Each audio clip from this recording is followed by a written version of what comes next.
On a late nondescript Sunday night sometime in 2007, the Secret Service agents protecting the White House are suddenly overpowered by an unknown but well-trained and well-equipped enemy. In the Oval Office, President George W. Bush hears the ruckus, and sensing imminent danger, he pushes a red button on his desk that suddenly presents him an M4 carbine. Seconds later, the doors are blown open as Bush takes a defensive position, ready to take on the invaders. The night is going to be long. This is the premise that many a kid dove into when we clicked on Bush Shootout, an action game developed and released by Miniclip. Published on Newgrounds on February 17, 2004, the game was met with praise. Players enjoyed the straight-to-the-point action that the game provided, in addition to the many extra details that made you feel like you were really in a shootout. With 3 levels of difficulty to pick from, anyone of any skill could play this game without worrying about whether or not they could complete the game.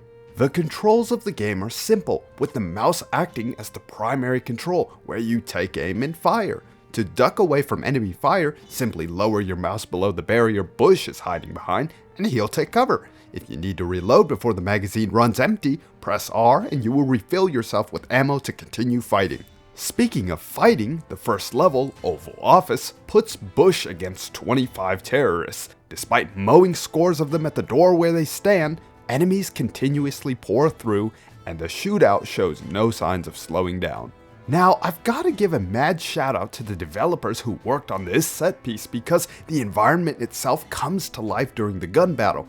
How, you might ask? Well, if you shoot the portraits and miscellaneous items lying around the Oval Office, you can actually see the environment react to you shooting the objects. Your bullets leave a trail throughout the map, and it's little details like this that further enhance your experience throughout the entire game. So after shooting his way out of the Oval Office, Bush makes his way to the Cross Hall, Stage 2.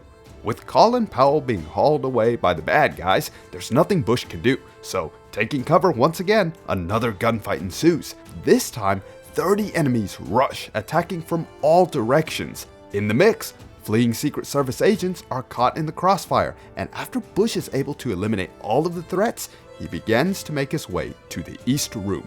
On his way there, he's able to meet up with Condoleezza Rice, who offers to provide covering fire in the meanwhile. Wielding 2 Uzi submachine guns, she makes quick work of the first wave of attackers.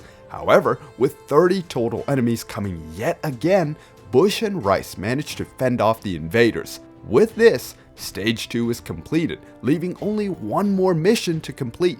And now this last mission, it's a doozy. For one, it's only accessible through the official Miniclip website. But here's the problem. Miniclip, as we remember it, is no longer here. So to continue the footage, I borrowed ToughGuyGaming's playthrough for the rest of gameplay. Thanks ToughGuyGaming.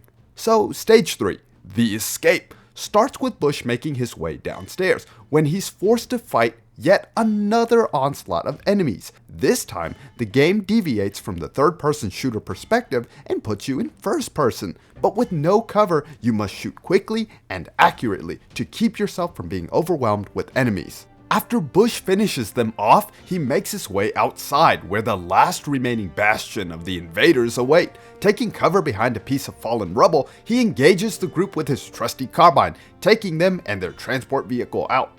The fountain area is strewn full of corpses when attack helicopters strike.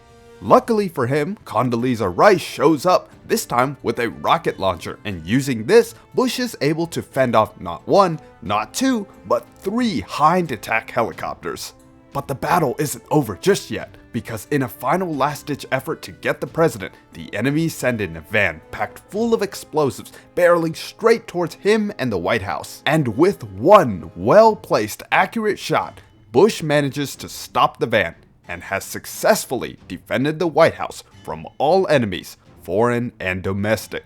As he's tending to his wounds, however, a trooper earlier thought killed in the battle suddenly finds the perfect opportunity to take Bush out, and just as he levels his pistol at the president, Bush exclaims that the enemy misunderestimated him, and the two open fire at one another at the exact same time, and who the winner was, we don't know. And that's it. Bush Shootout, a classic in Flash game history. You can't deny that, still to this day, that the game's plot is instrumental in setting the outrageously impossible plot to give us the action-filled adventure that is Bush Shootout. One important thing that you have to keep in mind is that this game was developed and released in the early 2000s. The plot of this game is absurdly laughable, and I say this in a good way. For one, you would expect the White House to be one of the best defended places on the entire planet, yet somehow commando-like forces neutralize and send the Secret Service running for their lives. In addition to this, the president, who is typically envisioned wearing a professional suit, this time is dressed up like he's ready for a rodeo, which I suppose is appropriate considering he's about to fight off a literal army. It's during these firefights that you can see the fantastic details that the developers put in, with the destructible environment reacting to the ensuing gun battle around it. This is something that AAA studios typically advertise these days. Don't forget in Stage 2 how you have a partner assisting you fighting off the bad guys too. That's a very welcome surprise. And for a Flash game, look at the points of rotation that the player has when moving the character around. The pivots that the character makes based on where your mouse moves is also another great feature that makes you feel like you're an action hero. It's silly fun that you don't have to think about to enjoy. Your job is to simply get Bush to fulfill his presidential duties. Lastly, if you were one of the OG players back in the day, you can't deny that playing as Bush with the classic carry handle M4 carbine and Condoleezza's dual-wielded Uzis didn't influence your weapon choices in other games somewhat. So as you can see, Bush Shootout stands as just one of many classic Flash games that so many of us look back on so happily.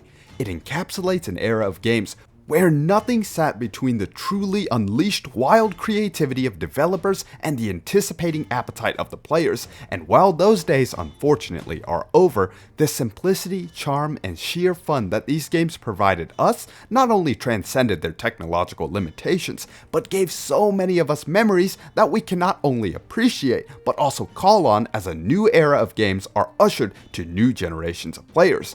Therefore, let's not just remember Flash games in our memories, but pay tribute to their legacy by recognizing them as pioneers that paved the way for the diverse and expansive gaming industry we know today.